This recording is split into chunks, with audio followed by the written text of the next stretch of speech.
오늘 말씀의 제목은 기도의 여인들. 예, 성경에 나오는 기도의 여인들을 우리가 좀 살피면서 우리 권사들이 어떻게 기도하고 왜 기도해야 되는가에 대해서 우리가 좀 생각해보고자 합니다. 오늘은 권사의 헌신 예배입니다. 권사란 직분이 어떤 직분일까요?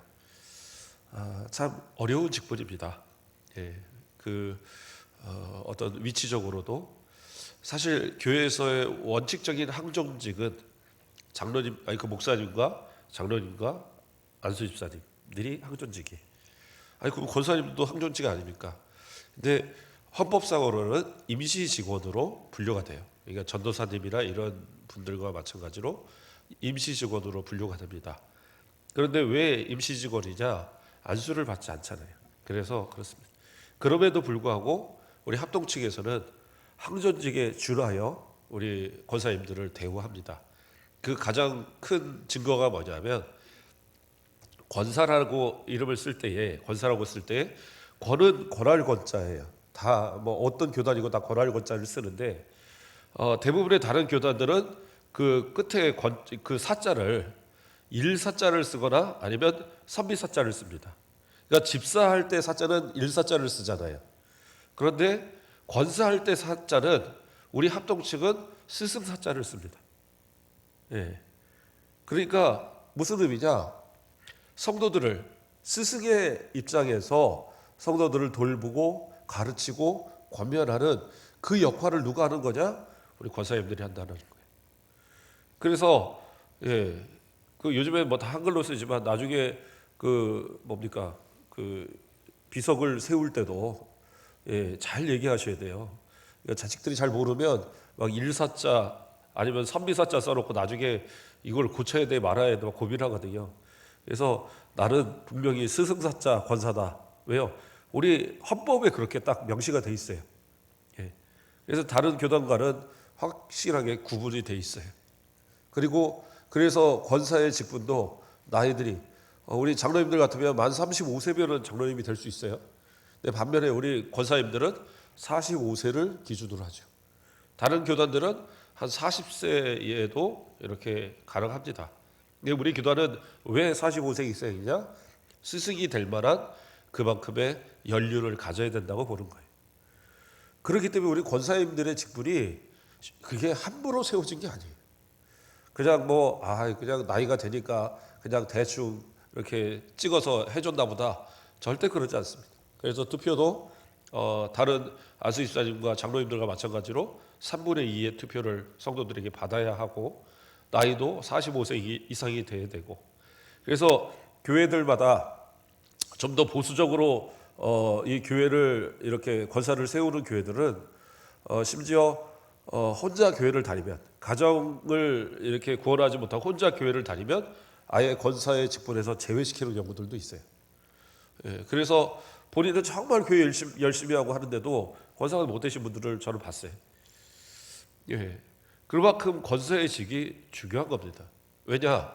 성도들이 그 권사의 모습을 보고 이 권사님처럼 나도 신앙생활을 해야 되겠구나. 또 그 권사님들의 가르침을 받고 내가 이렇게 신앙생활을 해야 되는구나. 그거를 알게 되는 그 가장 중요한 본이 누구냐? 우리 권사님들이라는 거예요. 그러니까 얼마나 귀한 직분이고 그래서 우리 합동측에서는 임시직원이지만 항존직에 준하여 똑같이 대우를 하고 있는 거예요. 오히려 어떻게 보면 안수 집사님들이나 이런 장로님들과 해서 오히려 더 귀한 역할들을 감당하는 그런 모습이 되는 거죠. 왜? 성도들을 직접적으로 가서 돌보고 살아가고 아끼고 하는 이런 모든 일들을 다 해야 되는 거거든요. 그래서 총회 헌법에 권사의 직무를 이야기할 때 성도들을 신방하고 병 환자를 돌보고 믿음이 연약한 성도들을 돌보아 권면하는 그런 역할을 한다라고 분명하게 명시가 되어 있습니다. 그러니까 이것이 스승으로서의 어떻게 가르치는 입장으로서의 위치를 인정을 해주는 그러한 직무의 설명이에요. 자, 그렇다면 이러한 일들을 감당하기 위해서 우리 권사님들이 가장 힘써야 되는 게 뭐냐? 성경을 열심히 연구하는 것 그것도 중요하죠. 그러나 그거를 목사님한테 열심히 배우시면 돼요. 신구약 성경 뭐 이런 거 교회 한 3년 이상만 교회를 다니면 거의 뭐 많이 다 알죠. 예. 우리 교회에서도 제가 우리 교회 온 뒤로도 지금 이제 만 4년이 다 돼 가는데 신약 성경 웬만한 부분 다 했고요. 구약에서도 지금 한 절반 가까이 지금 해나가고 있어요. 그래서 새벽 예배와 수요 예배, 주일 오후 예배, 오전에는 주일 오전에 강해를 안 하지만 그러면서 계속 했거든요. 그래서 이 예배를 잘 들으면서 열심히 잘 성경을 따라왔으면 상당히 많은 지식을 아는 겁니다. 예. 오히려 어쩌면 우리 전사님들이나 웬만한 목사님들보다도 더 많이 알 수도 있어요. 그만큼 예배의 중요함이 있습니다. 자, 어쨌든 말씀은 주의 종을 통해서 배운다 치면 그러면 다른 어떤 그러한 부분들을 어떻게 채워야 되냐? 우리 성도들이, 우리 권사님들이 기도함으로 통해서 채워가야 되는 거예요. 저는 그래서 우리 연세 있는 권사님들이 새벽마다 기도할 때에 참 한편으로는 감사하지만 한편으로는 불안함이 있어요. 이분들이 앞으로 장수하여 한 120살 사시면 감사한데 자꾸 한 번씩 돌아가시는 일들이 있고 병원에 입원하시는 일들이 있고 자꾸 그러니까 그러면 나중에 과연 이 자리를 누가 채울까? 그래도 감사한 것은 요즘에 몇몇 권사님들이 새벽 예배를 또 다시 나오시더라고요. 예, 방학 끝내고 이제 개학할 때 되니까 이제 개학하는구나 하고 오시는 것 같아요. 얼마나 감사한지.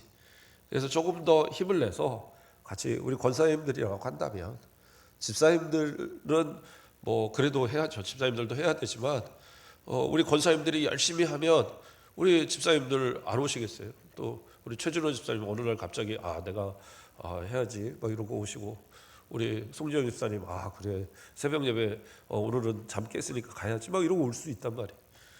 예. 그러니까 그런 본을 보이는 것이 우리 권사님들의 하나의 역할이다. 자, 어쨌든 그래서 이 모든 걸 잘하기 위해서는 기도를 해야 되는데 그럼 성경에 있는 기도의 여인들은 누가 있을까? 오늘 읽었던 본문에 대표적인 사람이 누구예요? 한나. 한나는 하나님 앞에 기도로서 사무엘을 얻었던 여인입니다. 그에 대해서 잠시 뭐 설명을 하고자 하면 에브라임 산지에 사는 레위인인 엘가나의 부인이에요. 그런데 그 엘가나한테는 부인이 하나 또 있었죠. 브린다가 있었습니다. 그런데 브린다는 아이들이 있는데 이 한나는 아기가 없었어요. 그래서 성경의 원문 우리를 보면 하나는 한나요 또 다른 하나는 브린다다 이렇게 나오는데 사실상 이 원문에서는 뭐냐면 첫째 부인이 있고 그 다음 부인을 얻었다라는 거예요. 두 번째 그 아내를 얻었다라는 것이 원문의 뜻이에요. 그건 무슨 얘기가 되는 겁니까? 첫째 아내인 이 한나가 아기를 못 낳으니까 애를 못 가지니까 후사를 얻기 위해서 둘째 부인을 얻은 거예요. 그러니까 엄밀히 말하면 첩이 되겠죠. 그런데 브린다가 이제 아이를 낳으니까 그러니까 어떻게 해요? 본부인인 한나를 무시하는 겁니다. 한나가 그게 너무나도 억울한 거예요. 그래서 그가 어떻게 해요? 하나님 앞에 기도하는데 명절이 되어서 절기가 되어서 이제 하나님 앞에 온 가족이 함께 올라가서 제사를 드리러 올라갔는데 그 제사를 드리고 이제 먹고 마시고 즐겁게 한단 말이에요. 그 이제 실로의 성막 앞에 가서 그랬는데 이 여인은 못 먹겠는 거예요. 그 안에서 음식을 다 다른 식구들 먹을 동안 못 먹고 그 있다가 자기 혼자 홀로 빠져나가서 성막 앞에서 가서 기도하는 거예요. 하나님, 제게 이 억울함을 좀 풀어주십시오. 제발 좀 아들을 좀 하나 주시면 감사하겠습니다. 이제 그런 기도를 계속하는 거죠. 그랬는데 오늘 오전에도 얘기했지만 어떻게 해요? 통곡하면서 기도해요. 통곡하면서 하나님 앞에 하나님 제발 하나님. 그런데 문제는 뭐예요? 문제가 아니라 그 통곡하는데 소리를 내지 않아요. 소리를 내지 않고 그렇게 하니까 그 모습을 보던 그 엘리야 제사장이 뭐라고 그래요? 술 취해서 왜 너 여기서 술 취하고 있냐 하고 책망을 하는 거예요. 그래서 이제 한나가 자신의 억울함을 지금 너무 원통하고 분해서 저 그렇게 기도하는 중입니다. 이것을 그렇게 이제 대답을 하니까 어떻게 해요? 엘리야 제사장이 그냥 엘리 제사장은 어떻게 보면 그냥 그 평소 말하는 그대로 대답을 한 거예요. 평소 말하는 그대로 뭐라고 하느냐, 평안히 가라. 이스라엘 하나님이 내 기도하여 구한 것을 허락하시기를 원하노라. 이렇게 대답했어요. 만약에 이렇게 얘기 안 하면 어떻게 했어요? 하나는 주구장창 거기서 그러고 있을 거예요. 그러면 엘리 제사장이 성막 앞에서 그러고 있는 그 모습을 보면서 어떤 생각이 들겠어요? 저걸 가만히 둘 수도 없고 또 그냥 두자니 또 참 불안하고 그런 상황인데, 그러니까 어떻게 보면 그냥 평소에 그냥 하듯이 축복하듯이, 그냥 다른 사람들을 축복하듯이 그냥 당신 기도가 하나님께서 이루어 주시기를 원합니다 하고 그냥 축복한 거예요. 근데 이 축복의 말씀을 이 한나는 어떻게 받았냐? 이걸 하나님의 약속으로 받은 거예요. 열심히 기도했고 그 기도에 주의 종의 입술을 통해서 약속이 주어지니까, 뭐 그렇다고 그래서 엘리 제사장이 너 아들 낳을 거야? 그렇게 하지 않았어요. 또 엘리 제사장이 그 뭐 아들이 있다 없다 이런 거에 대한 내용도 듣지 않았어요. 그냥 원통하다, 지금 너무 가슴이 아프다, 딱 그 소리만 들은 거예요.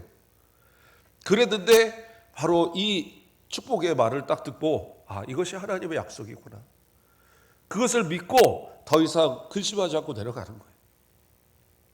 어떻게 보면 기도하는 사람들은 이러한 자세가 필요해요. 내가 열심히 기도해 놓고 그 기도를 못 믿어요. 그러니까 어떻게 해요? 또다시 그거 가지고 기도하고 또다시 기도하고, 물론 들어주실 때까지 기도하는 것도 중요해요.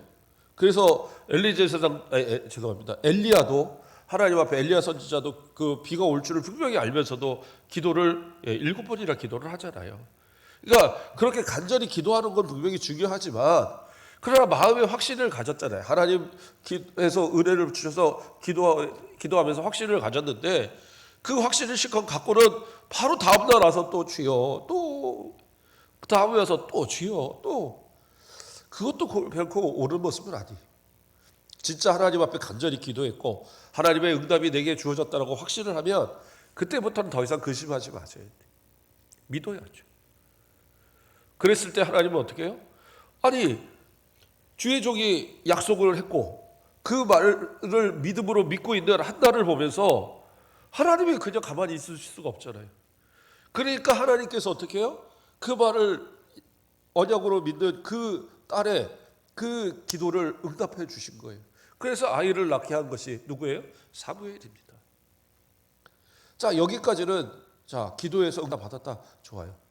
근데 그 다음이 더 중요합니다. 그런데 그 아이를 위해서 처음 기도할 때 뭐라고 서원하면서 기도했냐?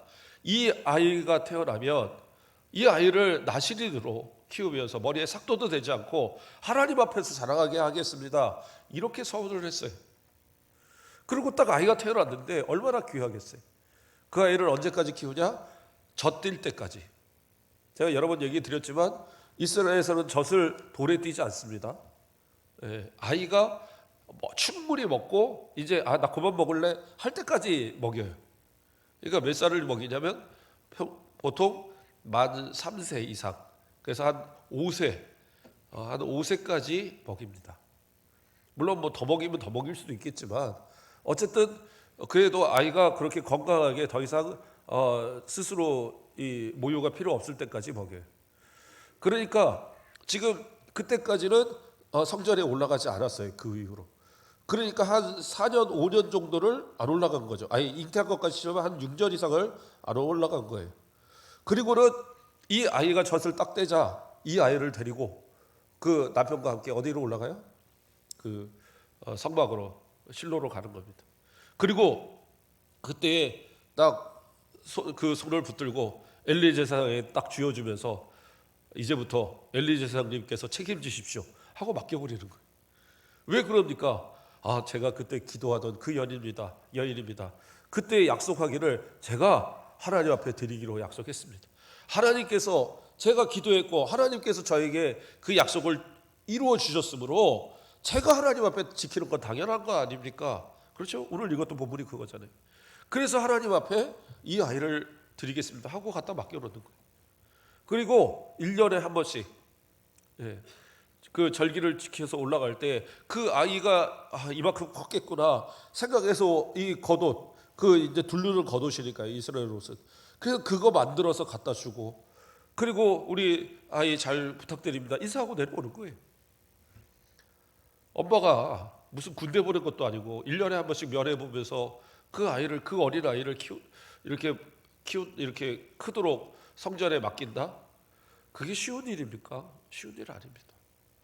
근데 이 여인은 하나님께 기도하였고 하나님이 응답하셨으니까 나도 하나님께 그 서원을 갖겠다라는 거예요. 어떻게 보면 하나님, 아이고 제가 미쳤나 봐요. 제가 왜 그랬는지 모르겠네요. 그러면서 하나님 그냥 제가 염소 좀 바치고 송아지 좀 바치고 저 그렇게 그냥 대충 때울 테니까 이번만 넘어갑시다. 우리 아이 주셨는데 이거 좀 키워봐야죠. 키워서 장가도 보내보고 좀 해서 저 손주도 보고 해야지. 이거 하나 겨우 얻은 이 아이를 어떻게 하나님 앞에 드립니까? 그러지 않겠어요? 그런데 한나는 그러지 않아요. 하나님께 서원했고 서원한 대로 하나님이 주셨으니까 나는 또 약속한 대로 그 서원을 지키겠습니다 해서 그렇게 성전에 자라도록 보냈어요. 그때부터 누가 키우는 거예요? 엘리제살이 키우는 게 아니라 하나님이 키우신 거죠. 저 여러분도 항상 그런 생각을 해야 돼요. 자녀들을 키울 때 내가 키운다는 생각 갖고 키우시면 안 돼요. 하나님이 키우신다. 그래서 할 수 있으면 하나님께 바치는 그러한 삶을 살도록 가르치셔야 돼요. 되도록이면 교회에서 생활 자꾸 하게 하시고 수련회 같은 거 한다면 자꾸 보내시고 헌금 같은 것도 잘 준비해서 헌금해라 해서 항상 챙겨주시고 그렇게 해서 아이가 교회에서 신앙생활하는 거 이게 정말 이 몸에 익도록 그냥 엄마가 아침에 야 일어나 빨리 일어나 해갖고 막 보내는 그게 아니라 아이 스스로 정말 사모할 수 있도록 하나님을 너무 사랑할 수 있도록 정말 교회를 너무 사랑할 수 있도록 정말 교회 안에서 성도들을 만나는 것이 기쁨이 되도록 자꾸 그렇게 가르치셔야 돼요. 그래서 그 아이들이 정말 주의 은혜 안에서 하나님이 가르쳐 주시고 하나님이 키우심으로 인해서 그 말씀과 그 교훈으로 양육되어져서 그렇게 자라야지 사무엘 같은 인물이 나오는 거예요. 그래서 이 한나는 그렇게 기도하였고 그 기도에 그 서원을 지켰을 때 하나님 어떻게 하세요? 그냥 넘어가지 않으셨어요. 하나님께 내 약속을 하나님이 주신 복에 내가 하나님 앞에 약속한 약속을 지켰더니 하나님이 어떻게 하느냐? 플러스로 또 주시는 거예요. 그런데 이번에 어떻게 해요? 아들 셋과 딸 둘 5명을 주셔요. 합이 6명이지만 그래요. 내게 주신 하나를 다시 하나님 앞에 드렸더니 하나님이 5을 주셨다는 거예요. 이게 하나님의 계산법이에요. 우리의 계산과는 전혀 다르죠. 우리는 우리 안에 있는 이것을 포기 못해서 그래서 결국에 모든 걸 다 잃어버리는 이런 모습인데 하나님은 그렇게 계산하지 않으세요. 우리가 이 하나를 포기하면 그 이상의 것으로 채워주시는 그것을 믿기 때문에 기도하는 사람들은 그 기도의 서원을 갖는 거예요. 때로는 내가 감당하기 어려울지라도 그것이 내게 부담이 되고 내가 이거 왜 했지 그렇지라도 그것을 감당하는 것이 그것이 믿음의 자세예요. 그렇다고 해서 제가 하나님 제 전 재산을 바치겠습니다 이런 거 서원하라는 거 아니에요.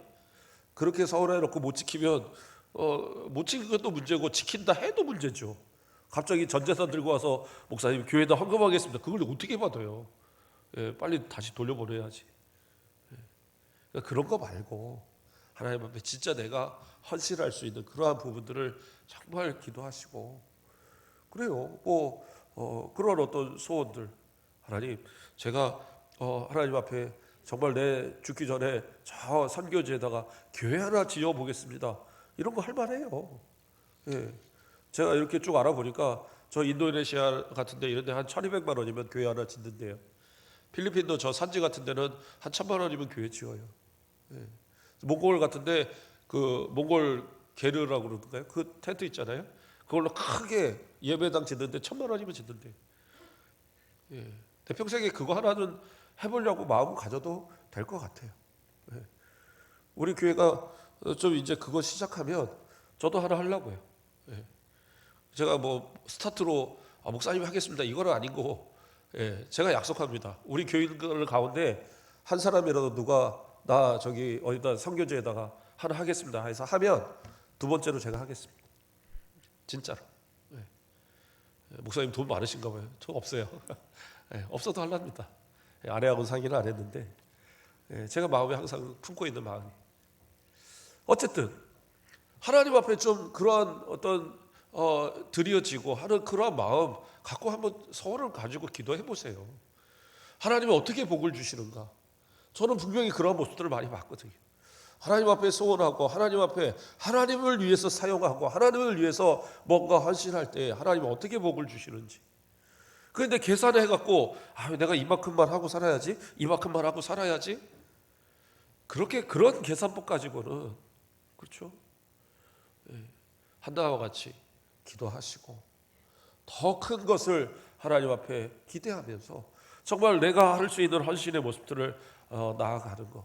그러면 하나님은 결코 째째하게 그냥 하시는 게 아니라 어떻게 해요? 5배로 채워주시잖아요. 그리고 그 바친 아들을 어떻게 해요? 정말 성경 안에서 전무후무한 그 사무엘 선지자를 만드세요. 사사이고 선지자이고 제사장의 역할까지 감당했던, 예수님 전에 정말 그 3가지를 다 감당했던 사람이 사무엘이에요. 대단한 사람이죠. 그는 레위인이었지 제사장의 가문이 아니거든요. 그럼에도 제사장의 직분을 감당을 했어요. 실질적인. 왜요? 엘리 제사장의 가문이 멸망하면서 그 역할을 감당했던 거예요. 자, 어쨌든 이 한나의 그러한 헌신, 그러한 기도, 그 기도의 모습이 결국에 그 가정에 그러한 놀라운 역사를 이루었어요. 저는 우리 권사님들이 그런 기도의 용사들이 됐으면 좋겠어요. 그래서 우리 교회를 떠받치는 그런 기도의 용사들, 지금의 우리 권사님들 정말 너무 잘하시지만 조금 더 진짜 너무 다 잘하시는데 제가 정말 마음에 이것만 더 했으면 그게 기도인 것 같아요. 기도만 조금 더 하시자. 꼭 새벽에 못 나오시더라도 낮에, 우리 가끔 권사님들 낮에 와서 기도하시는 분들이 있어요. 저 사무실에 있으면 다 들려요.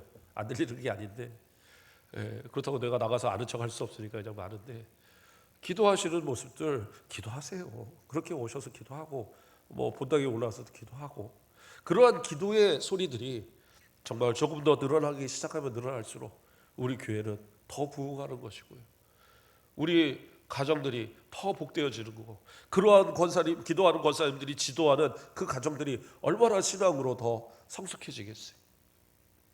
그래서 우리 기도하는 우리 권사님들 되자. 그리고 또 기도의 두 번째 모델은 누구냐? 사사기에 나오는, 우리가 주일 오후에도 살폈지만 드보라는 기도의 여인입니다. 드보라는 기도했다는 얘기 안 나오는데요. 그러나 성경은 그를 뭐라고 하냐면 선지자라고 얘기하고 있어요. 그가 선지자가 될 수 있는 이유는 누구예요? 그가 뭐 특별한 사람 아니에요.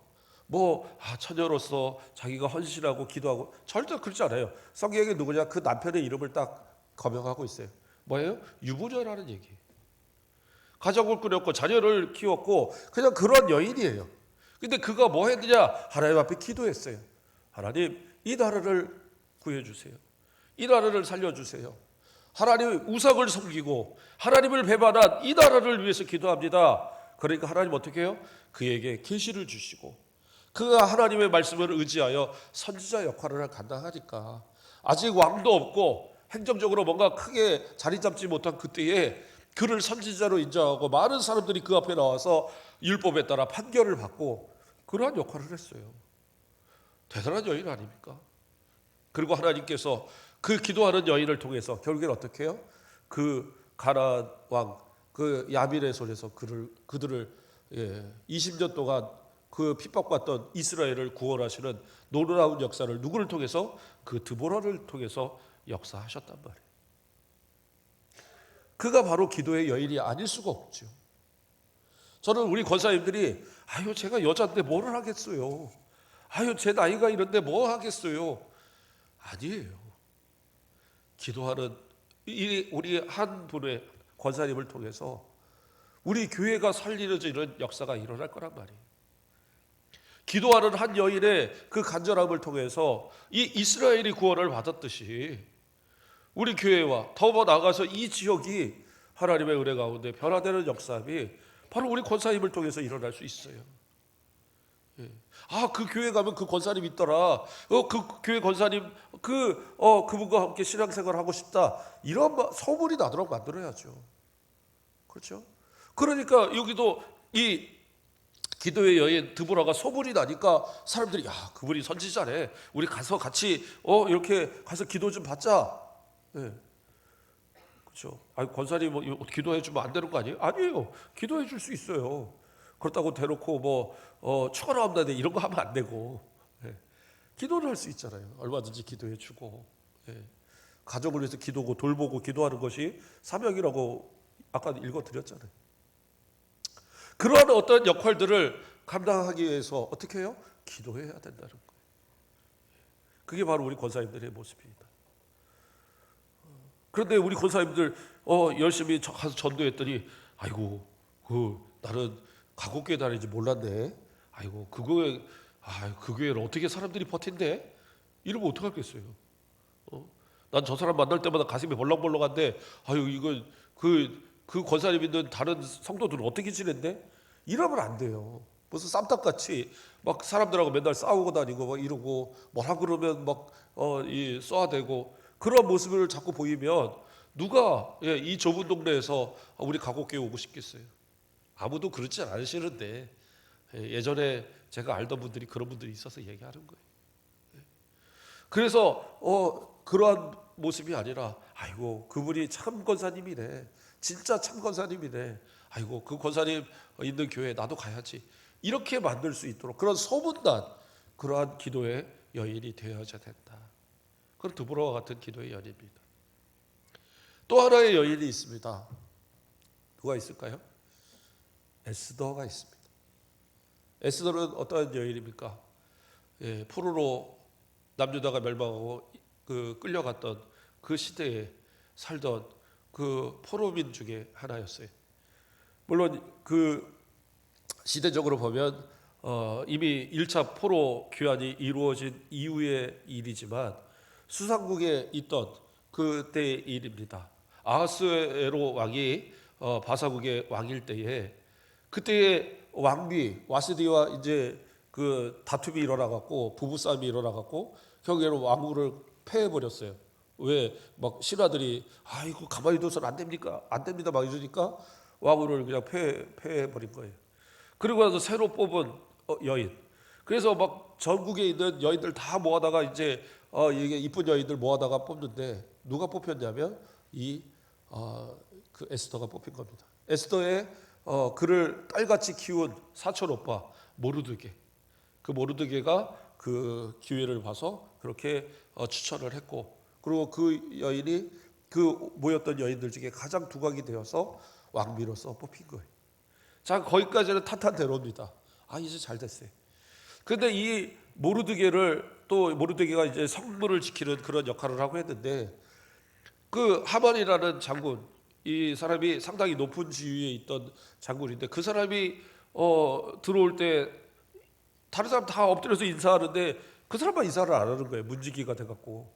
그러니까 항상 불만을 갖고 있다가 기회를 봐서 저 사람과 저 민족을 아예 말살을 시켜야 되겠다 생각을 한 거예요. 그게 이제 왕후의 같은 민족인지도 아마 생각을 못했을지 모르겠습니다.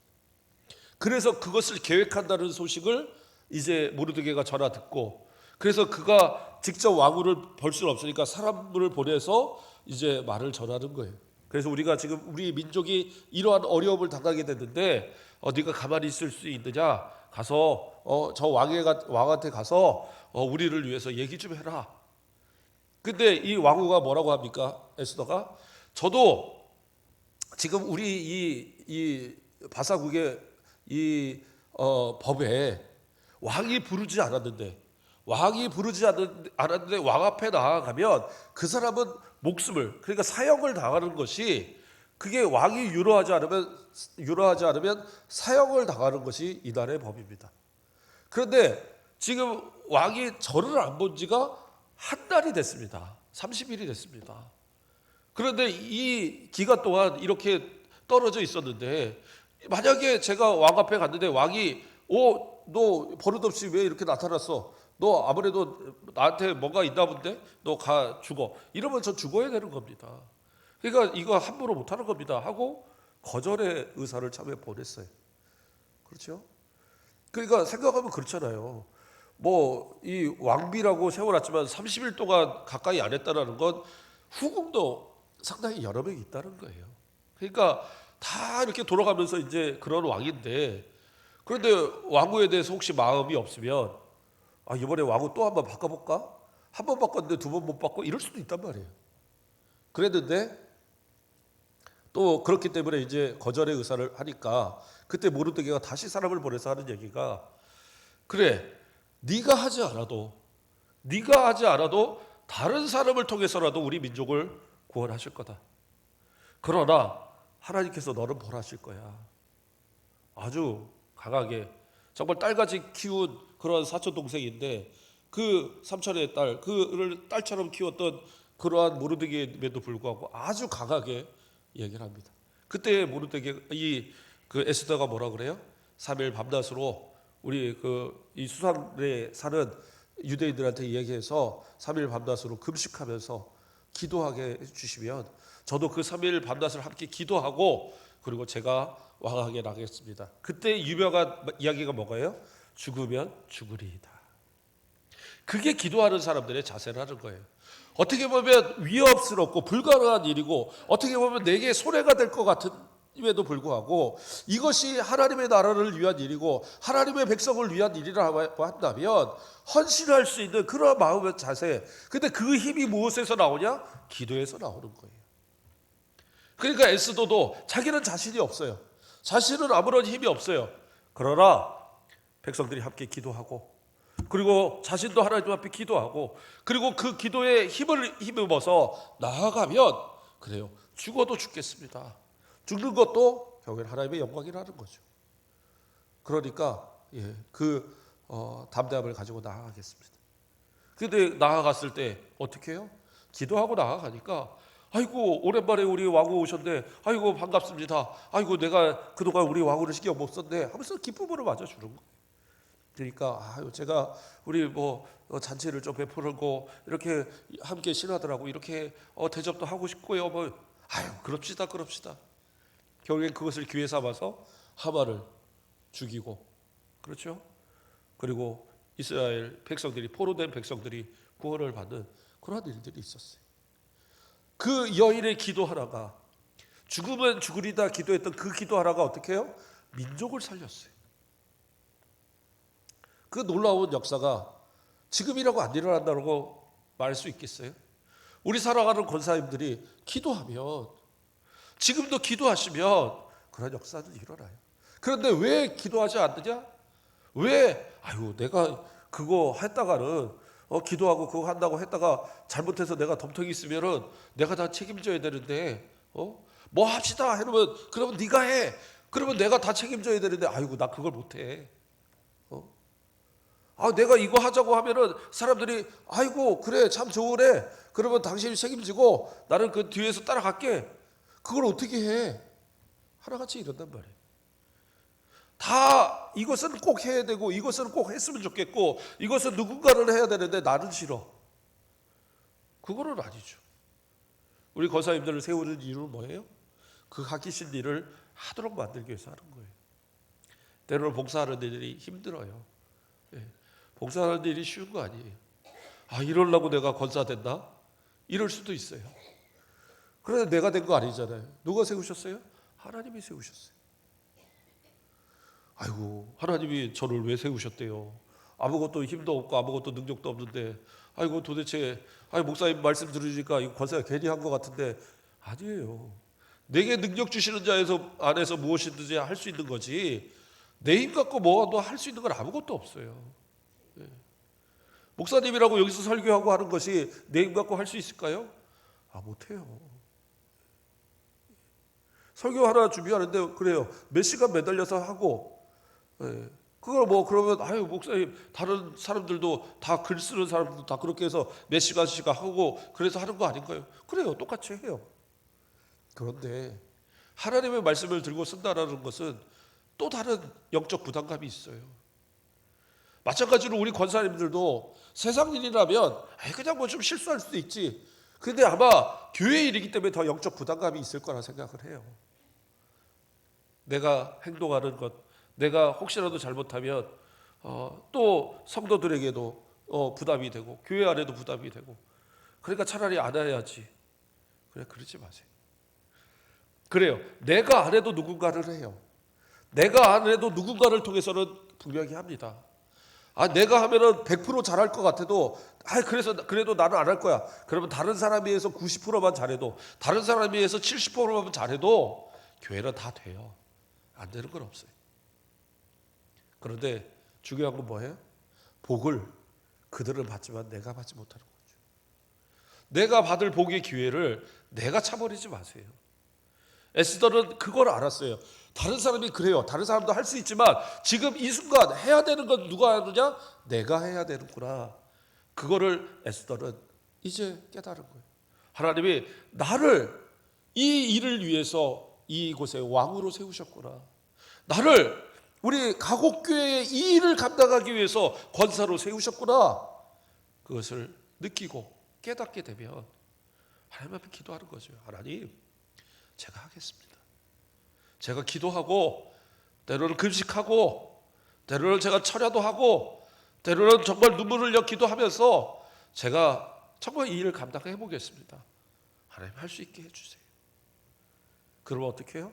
하나님께서 우리 권사님들을 통해서 우리 교회의 모든 이 일들이 은혜롭게 잘 이루어져 갈 수 있도록, 성도들의 가정들이 평안해질 수 있도록, 하나님께서 우리 권사님들의 기도를 통해서, 헌신을 통해서 우리 교회가 부흥할 수 있도록 그러한 역사들을 이루어 주실 거란 말입니다.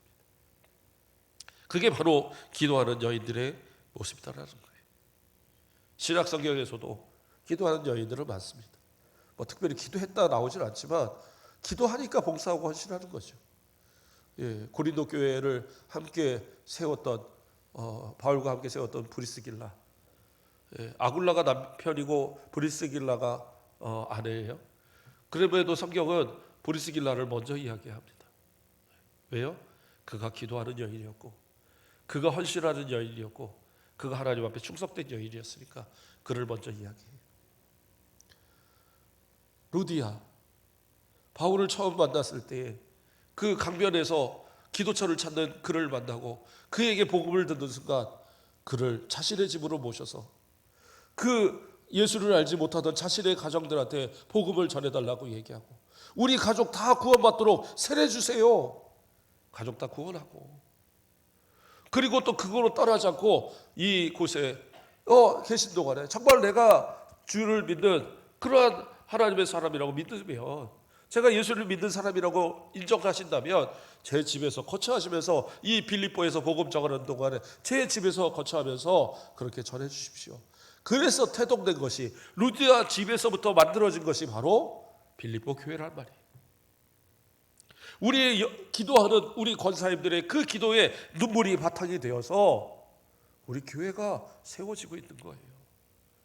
또 앞으로 100년을 또 지켜갈 교회가 되어지는 거예요.